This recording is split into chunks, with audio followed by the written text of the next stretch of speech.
Fans of Netflix's other original thrillers and melodramas will have no trouble diving into the streamer's latest TV crime drama, The Gardener. Starring Alvaro Rico, who viewers might recognize from his work as Polo in Elite, The Gardener follows the evolution of Rico's character, Elmer. All about the balance between emotion and practicality, and what amount of suffering is worth the joy of love. The Gardener touches upon some deeper questions but ultimately unfolds predictably. It's not hard to see where each of Elmer's disastrous relationships is heading. Though much of The Gardener revolves around Elmer falling head over heels in love for the first time with Violetta, Catalina Sopolana, it's the almost incestuous relationship with his mother that is most compelling. Following an accident that damaged Elmer's frontal lobe, making him unable to feel emotions, La China, Cecilia Suarez, grooms him into the perfect hitman.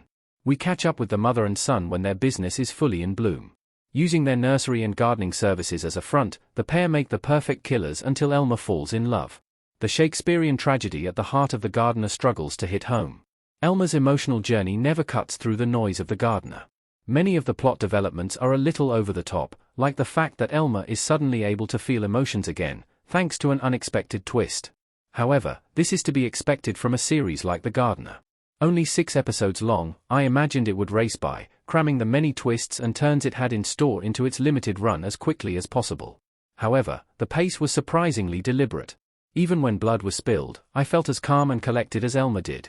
It's a contained series, with only a few characters and locations, giving The Gardener the appropriate small-town feel that makes you think someone's always looking over your shoulder. Over the years, it seemed that this person was Elmer, carrying out hits until the emotions surged back. There's a lot of inherent tension in the premise, and though we worry for him and grow to empathize with his struggles, there's something holding The Gardener back from completely engaging the viewer. It could be the watery character development, especially when it came to Violetta. The woman who is supposed to be the object of Elmer's pure affection appears to have very little going on behind the eyes. Even when Violetta is revealed to be harboring a secret, The Gardener doesn't expand on this further. While it's true that Elmer's feelings were a projection and he was in love with the idea of her, that doesn't mean we can't be let in on the secrets of who she is and why we should care about her.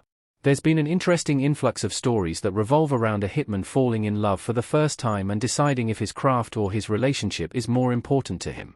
The Gardener doesn't have much to add to this genre, as it refuses to go any deeper into the more significant moral questions and doesn't attempt to be a full character study either. This leaves The Gardener somewhere between the thriller, romance, and family drama genres, with one foot in each category and no clear sense of self. Most of The Gardener's final episode takes its time wrapping up the loose ends of the series and returning the story to the status quo. However, there's a final twist that leaves the door open for a potential second installment if the show can make its mark on Netflix. The fact that the story behind The Gardener would likely work better as a movie than a show doesn't bode well for the project's future.